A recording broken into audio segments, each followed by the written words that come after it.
So I want to ask you, what's your password to all your accounts? My password is password. One, two, Password? no.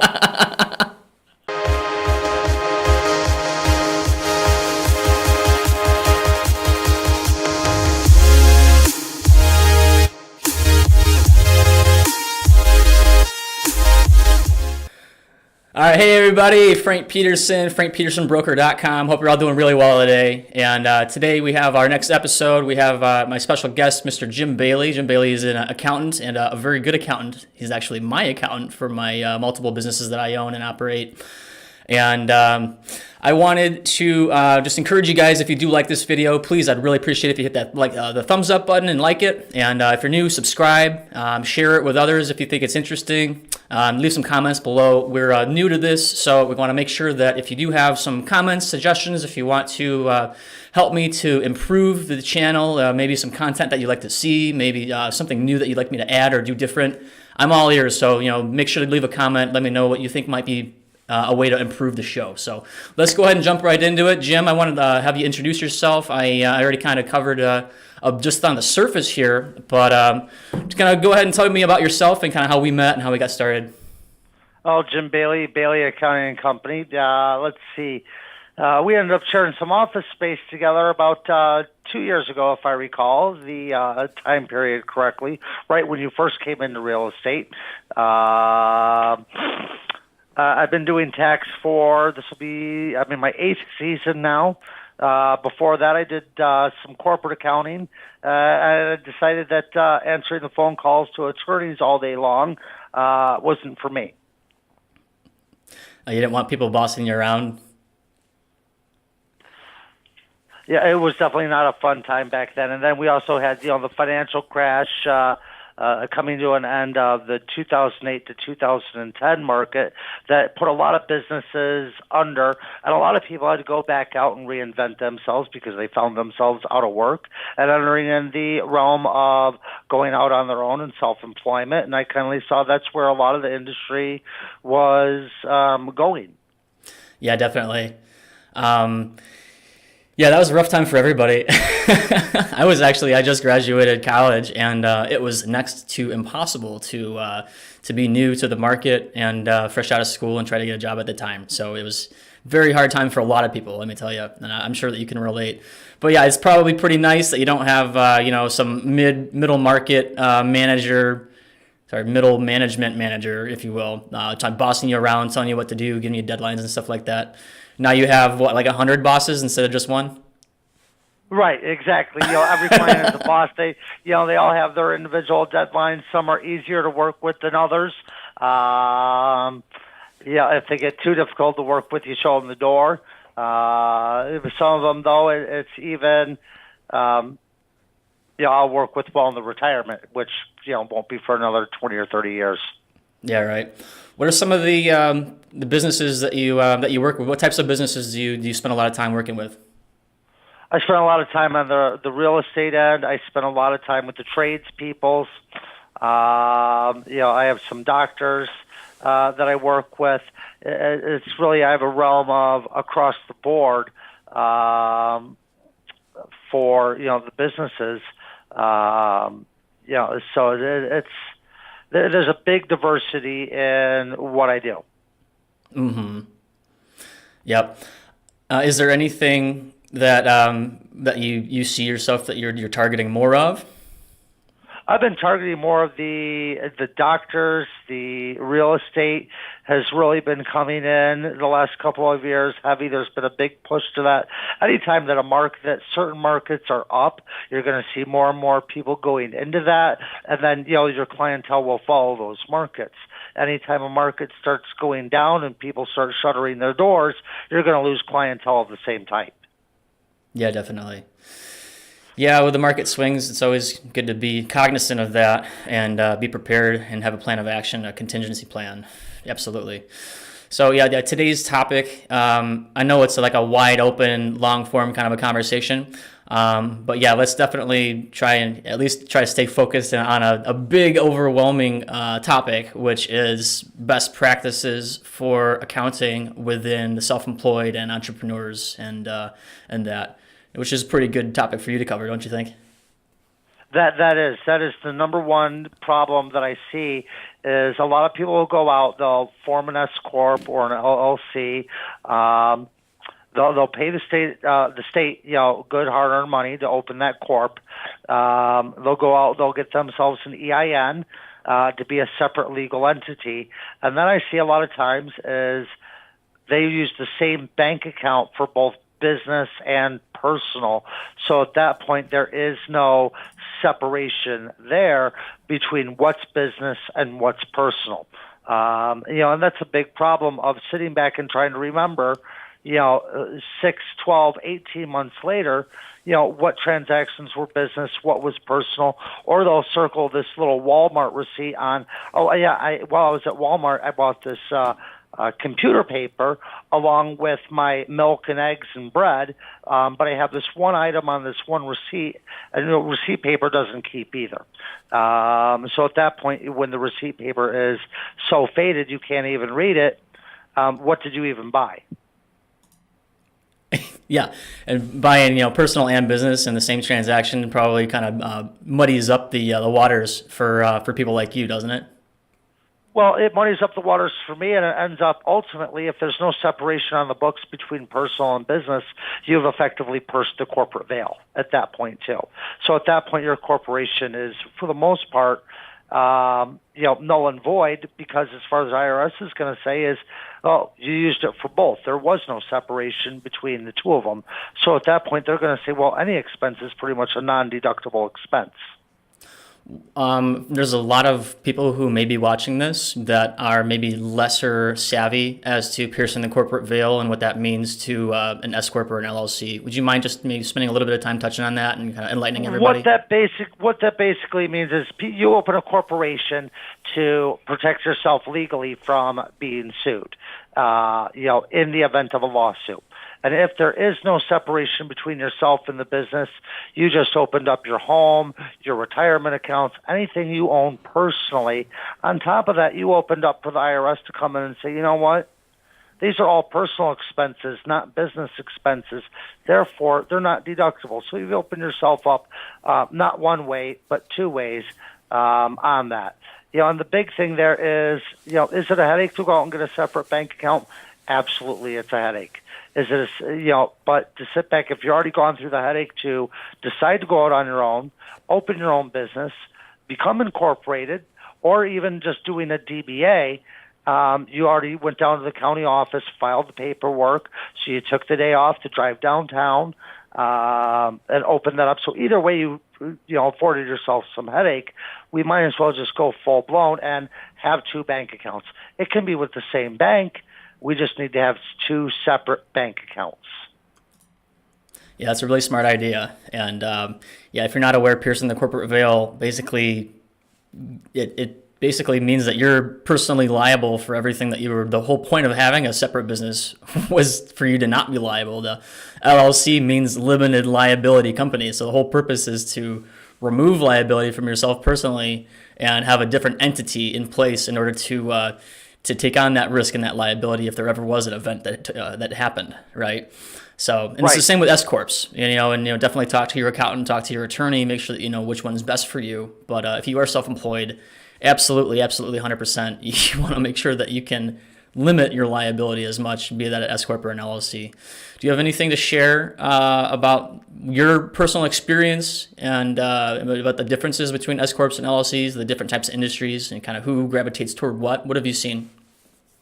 Well, the big thing I've seen is, for a long time everybody wanted to be an LLC for whatever reason. And then when I asked them, that's great, how are you taxed? One misconception is that just because you're an LLC and then, there's the taxation part. And so you have a limited liability, that's the legal component of it.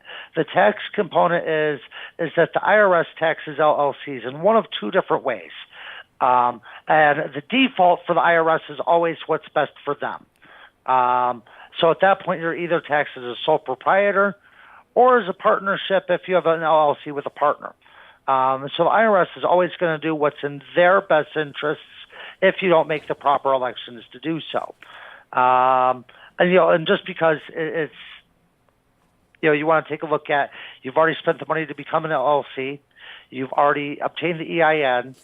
Why at that point are you still paying the highest tax rate possible, and doing what's doing best for the government? You can always make the election to be taxed as an S Corp. So at that point, we're back to the S Corp. The big thing there is making sure that the officers of the S Corp take a reasonable salary. Then the question always comes back to what's the difference between a distribution and a salary. We'll get into that a little bit later. But the big thing is the S Corp is still a separate legal entity. Each one, that would definitely be an attorney question of which one should I choose, S Corp or LLC. From a tax perspective, if you're an LLC, here at Bailey Accounting Company, we're going to push you to be taxed as an S corporation. Yeah, definitely. And I think everybody knows by now that I'm not a big fan of the IRS. I don't think that anybody is a huge fan of the IRS. On top of it, it's called, people say, well, how long, when's the IRS going to catch me? Or how many people do they catch? What's the statute of limitations? How long can they go after me for? The real question there is, do you really want to find out? And in some instances, there is no statute of limitations. They can come after you, in some instances, forever. So the real question is do you want that hanging over your head? Do you want to wake up every morning, be worried about going to the mailbox and asking yourself, is today going to be the day?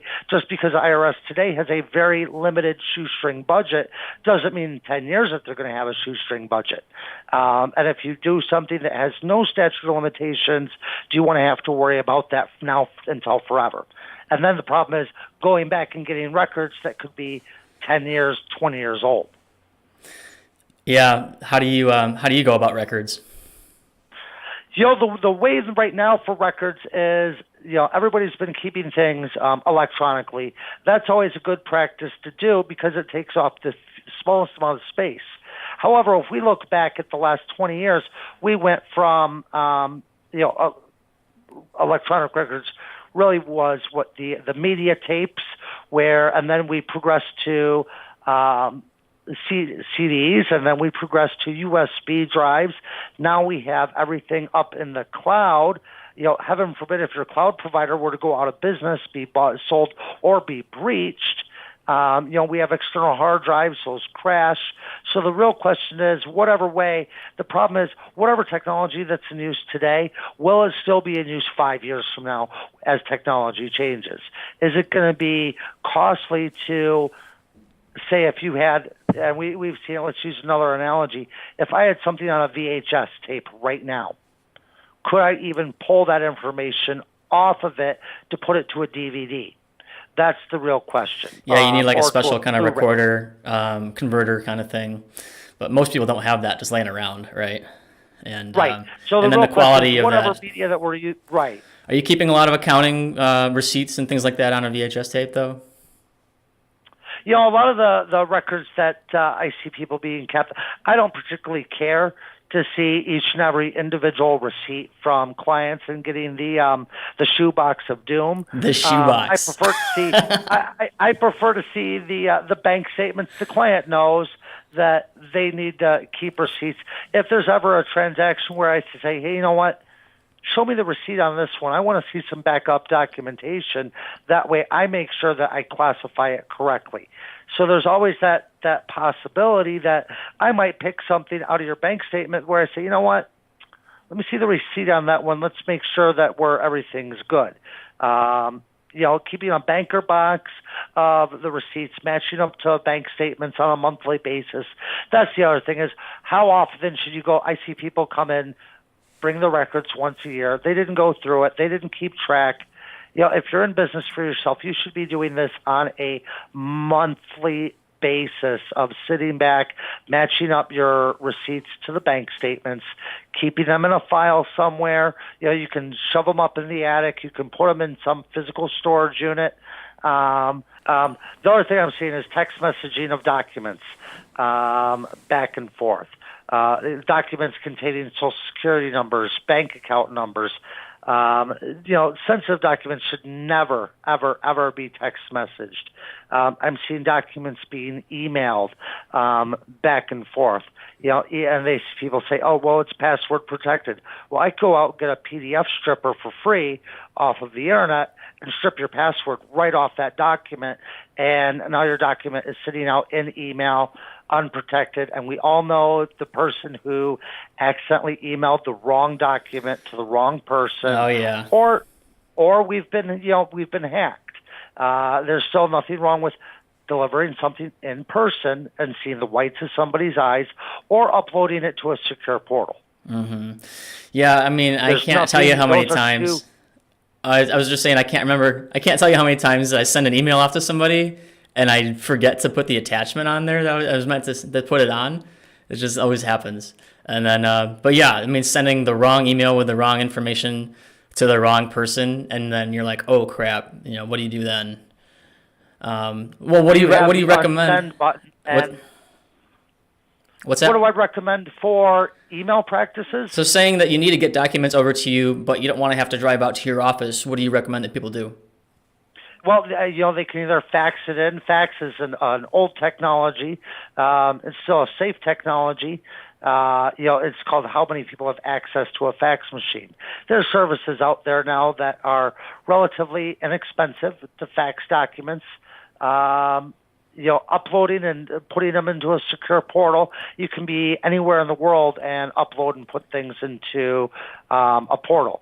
That's a pretty easy, straightforward way to go. Those are the big things. I don't necessarily recommend snail mail, just from the standpoint of, we have seen the mailbox robbers lately going out there, especially during tax time, and they are physically fishing for documents that might be coming in. So at this point, I don't even trust the U.S. mail. So it might have your bank account number, your social security number, or some sensitive information. Right. Yep. W-2s, they're going to have your social security number.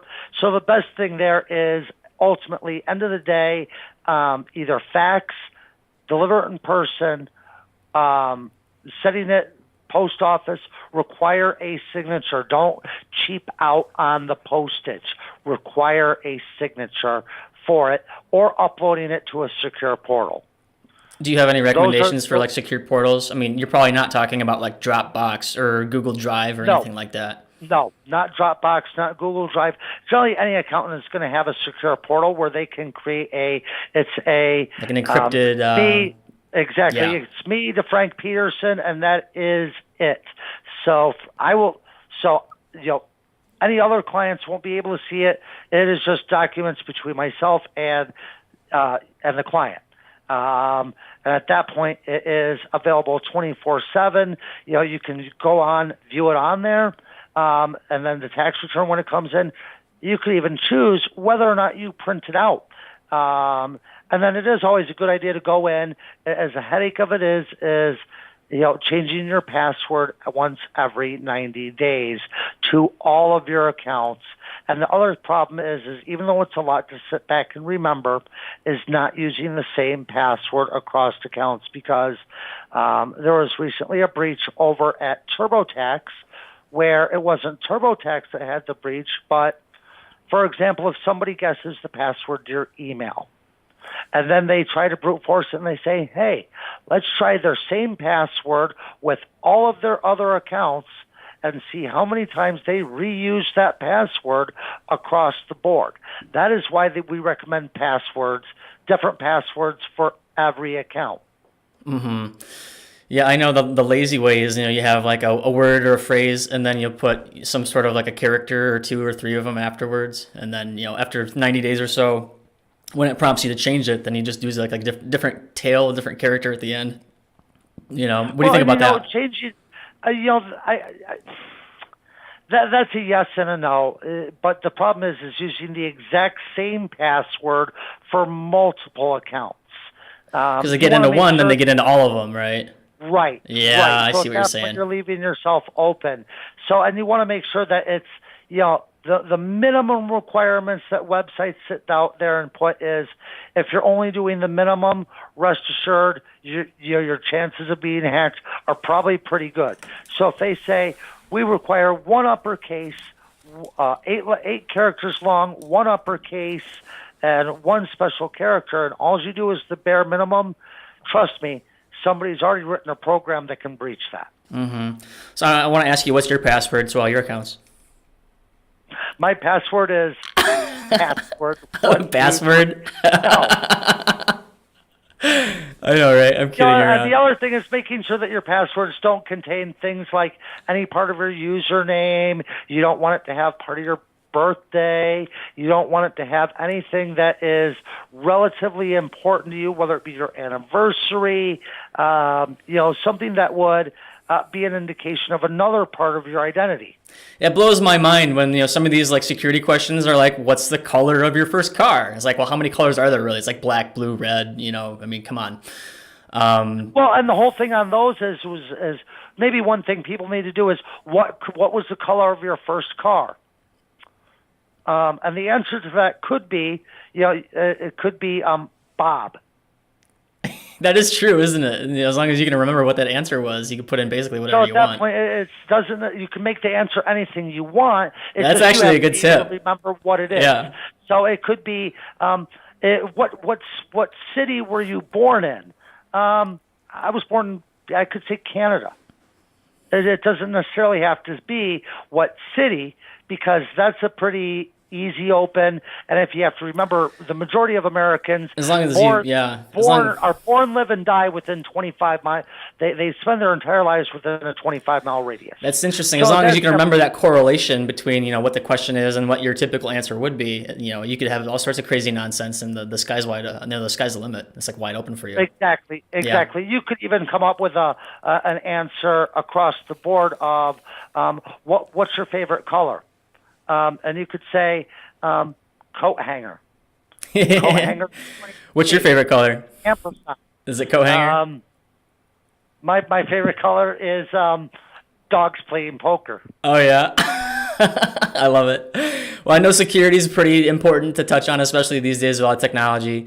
Let's circle back. Let's get back to, the goal of any accountant is to... a good accountant, they want to find every single possible way that they can decrease that tax exposure for their client, right? So we're talking about self-employed people, and we're talking about business owners and entrepreneurs. There's a lot of creative ways that you can be legally decreasing your tax exposure that are very creative, and a lot of accountants may not know it, and some might. I've been very impressed with that. You've actually been able to teach me a couple of things that I have not been able to find out on my own. And I'm kind of a nerd. I'm kind of weird. I do a lot of weird research about like finance and accounting and stuff like that, which is not normal for people my age.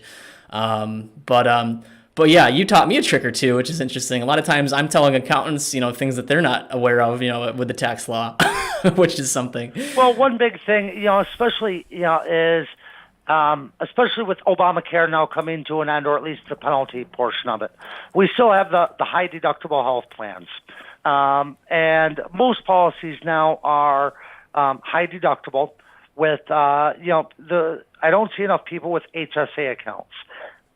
You don't have to necessarily, and if you're not going to meet the 10%, you can sit back and save your medical receipts for 20 years. Mm-hmm. And then 20 years from now, reimburse yourself for all the medical for the last 20 years. In the meantime, you put the money in to the HSA, you wrote it off on your tax return, you never reimbursed yourself. That money then sat and grew with interest, and that interest is now tax-free. Then you can go back in 20 years. So let's say you're a relatively healthy individual. You might only have $1,000 a year of medical. Now, 20 years later, you can go back and reimburse yourself that $20,000, $30,000, $40,000 completely tax-free. So you're saving money on taxes all along. You don't meet the threshold to write it off on your Schedule A. Now you can reimburse yourself. So it's another savings vessel that I don't see enough people doing. I know that IRAs are very well known. There's the differences between the Roth IRA, the traditional IRA, whether or not somebody has a SEP account. But what I don't see enough emphasis on, especially in medical, eventually you're going to have to go to the doctor. Everybody gets sick. I don't see enough use of the HSA accounts. Have you seen when people have tens or thousands, hundreds, lots of money in their HSA account and that they've never been able to account for it? Like, wouldn't it be interesting to say, okay, I'm only getting X% as a return on my HSA account, where I could have been using that money, to invest in something else that'd be able to give me a higher return in the meantime, I don't see that at all, because what ends up happening is people put money into an HSA and then immediately withdraw it almost right away. So if you're putting in, say, I can't remember off the top of my head what the threshold is. We're going to use $3,000 as an example. They'll put $3,000 a year in, and then they'll take that $3,000 a year right back out right away instead of letting it sit there and grow. With the interest tax free. So the problem is they're robbing their piggy bank way too fast. Got you. Okay.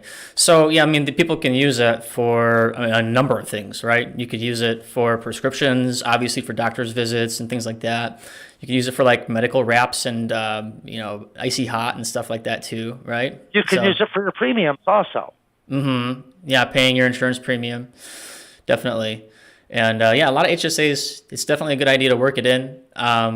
Maybe don't go overboard on it. Talk to an accountant, get an idea of what your last couple of years' health expenditure was, and then you can kind of work your strategy to what that was, right? But do you ever see people just like padding their HSA account like way too fat? That typically doesn't happen, does it? One, the dollar amount is so small on the HSAs. It's not a huge dollar amount to even be able to pad in the first place. It's more deserved as a long-term vessel where in order to get any type of significant padding, it's going to take at least a decade to get significant padding into an HSA. Mm-hmm.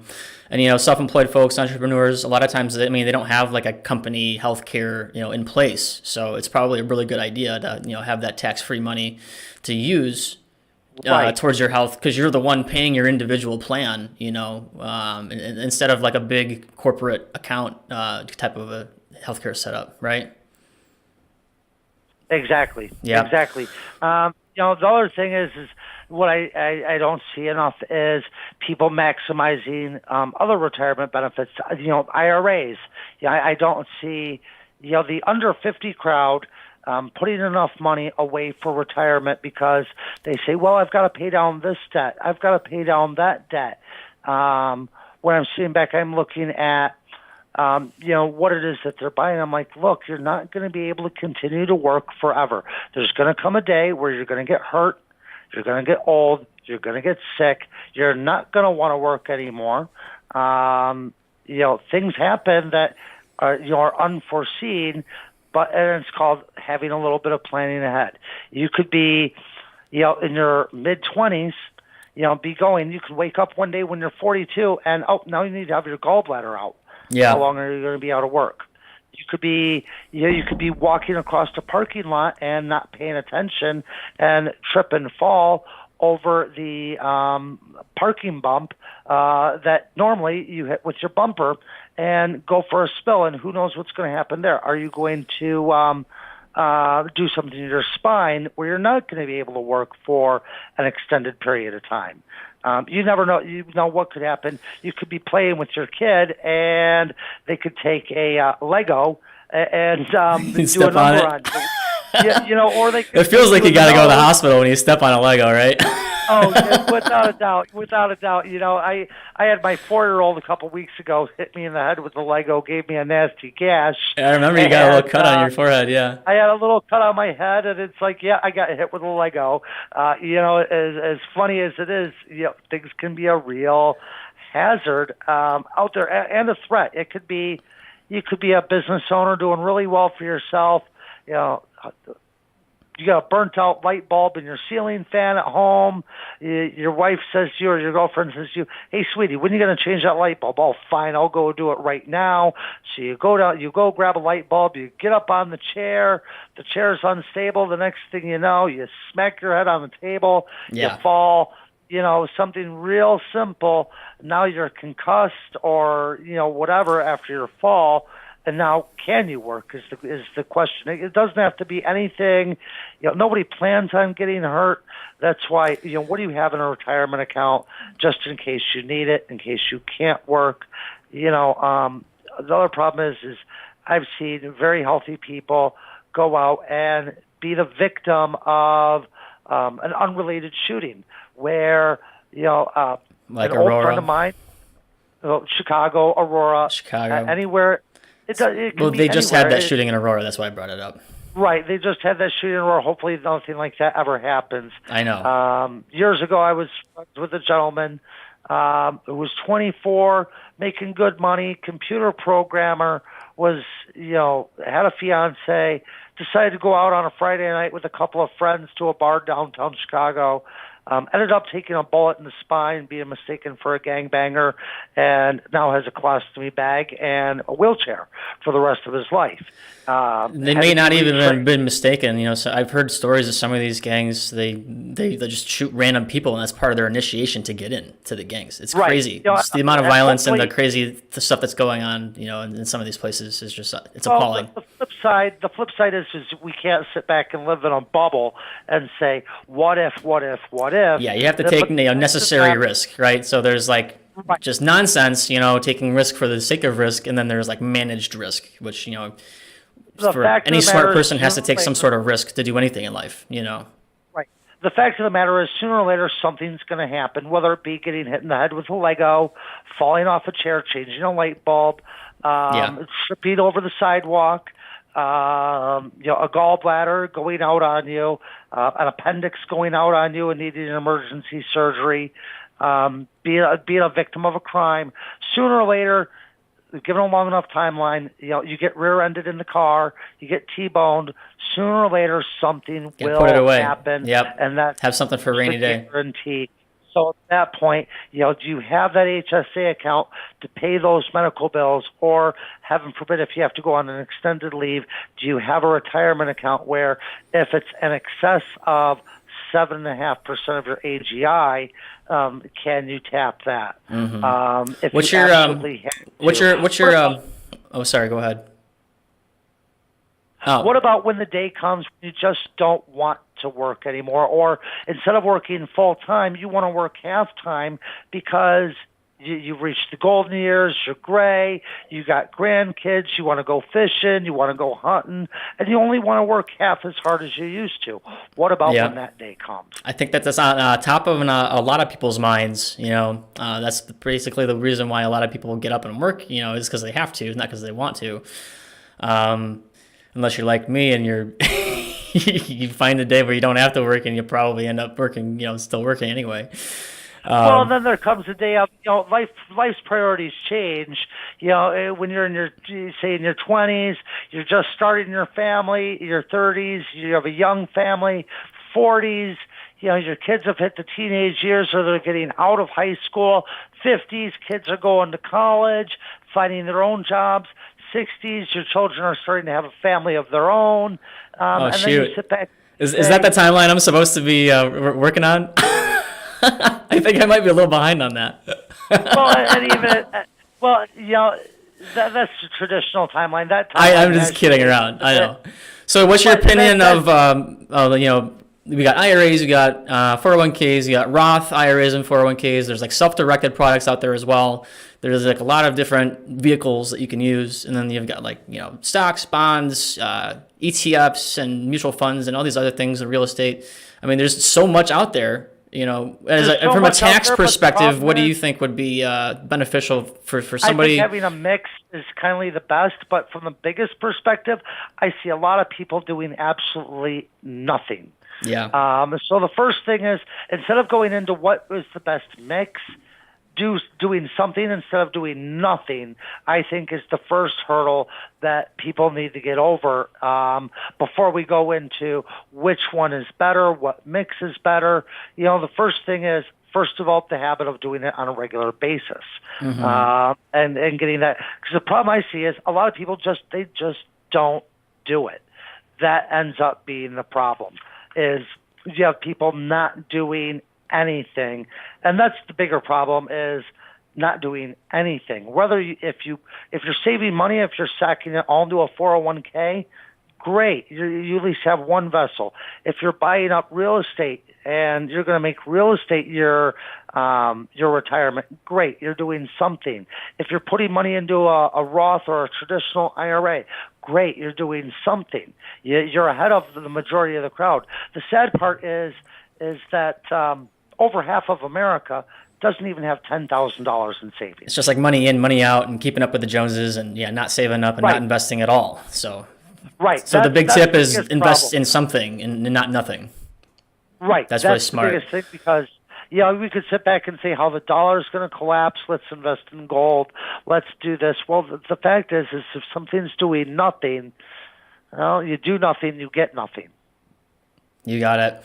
How about for people who have like a high net worth high income coming in, and they have a huge tax exposure? What do you tip? What kind of what's like the number one tip as an investment vehicle you think would be smart to help them to decrease their tax exposure from an investment standpoint?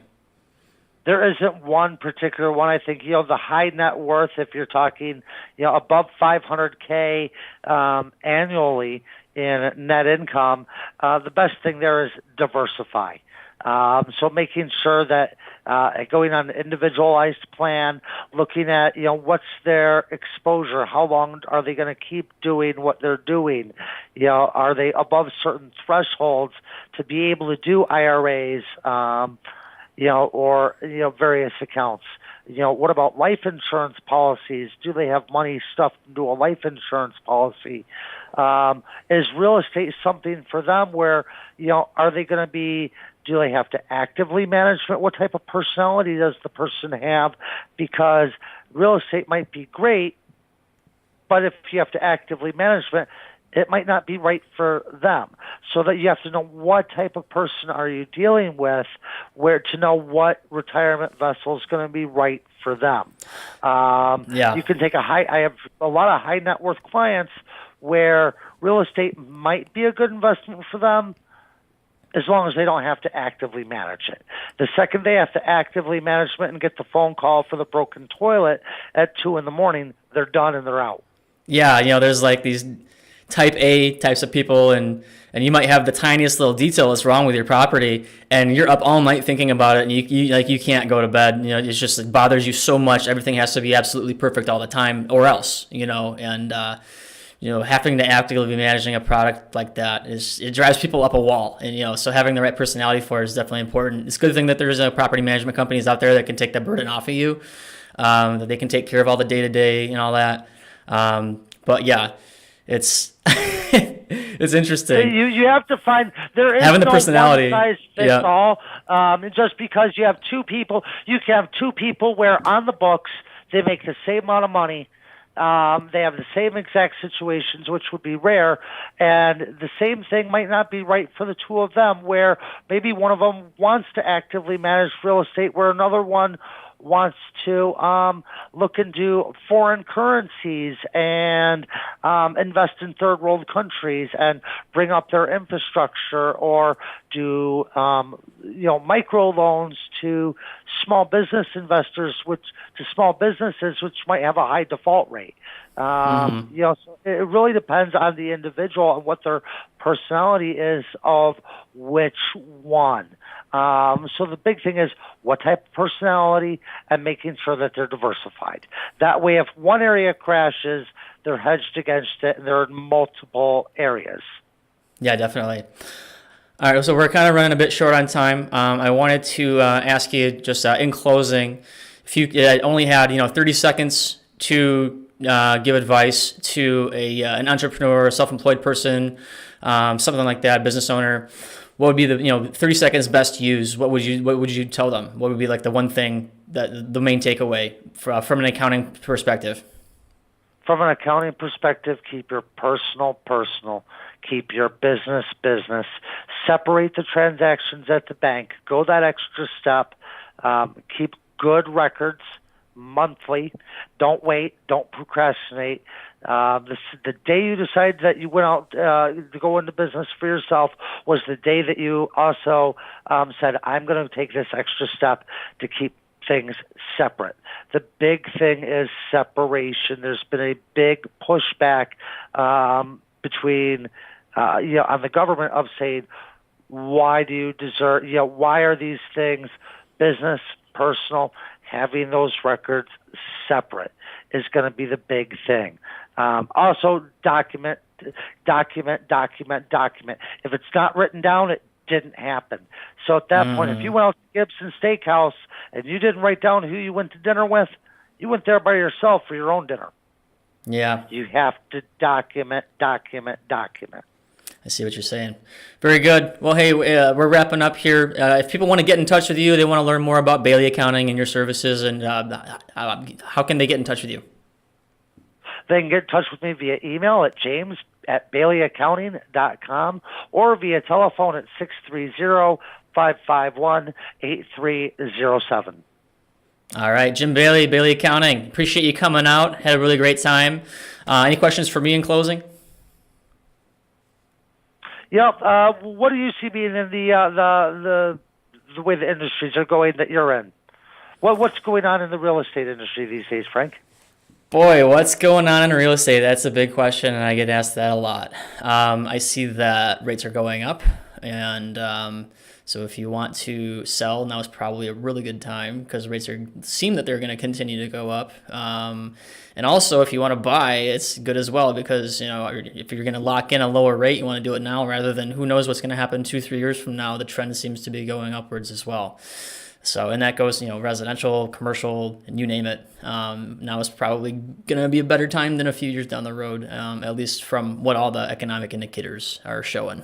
But you just opened up a huge can of worms. I could go on for an hour to answer that question with you. Even though being married now with the new tax laws might not result in a tax benefit, owning a home, I think, is still a great investment from an equity perspective of, at the end of the day, there's always equity tied up in the home, after a couple of years that you could always, if you decide to sit back and move, you could always unlock that equity. And if you wanted to get out of Illinois and go somewhere a little bit warmer or a little bit more friendly on a lot of fronts, you can always unlock that equity, start with a starter home, upgrade, downgrade, sideways, whatever it might be. Having equity is always a good thing because equity means you have choices. Equity is a good thing. And even having a home equity line of credit to tap into that for emergencies, that could be an interesting idea as well. And there's a strategy that's called chunking, where you can use your home equity loan in order to dump a bunch of money into it, avoid a lot of the interest in the short term, and then use your budget to just pay that off. And it can be a rapid way to decrease a lot of the debt that you might have in place by focusing on it, putting it into a low interest type of a vehicle, and then just dumping all of your income into that. Could be very, very effective. And I could get into more detail of that later on if you like. But really appreciate you coming on here. Appreciate your time. I know I got to run. You probably got to run too. We have clients that we need to take care of. It's the height of tax season, so I do have to go. Well, thank you. I appreciate it. All right, everybody, I hope you appreciated this. And again, if you like the show, give a thumbs up, give it a like, give it a comment. If you want to share anything about any questions about accounting, anything like that, any best tips or practices or tips that we didn't cover, anything like that. Like, share, link, comment, and subscribe. Yeah, do it all. I really appreciate it. We're just trying to grow this channel. It's just at the very beginning stages, and we're really, really, really happy and very appreciative if you could do whatever you can in order to help us out. So thank you much. Hope you all have a great day. Jim, thank you for coming on. I appreciate it. Hope you have a really good one. All right? Thank you. Thank you. We'll see you, everybody. This is Frank, a professional real estate broker and business broker. Frank helps people buy and sell all types of commercial property. He helps business owners find space to lease and helps landlords fill their commercial vacancies.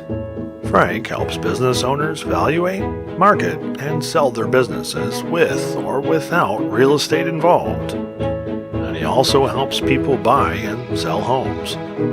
To learn more about Frank and his services, go to frankpetersonbroker.com. And he'll be Frank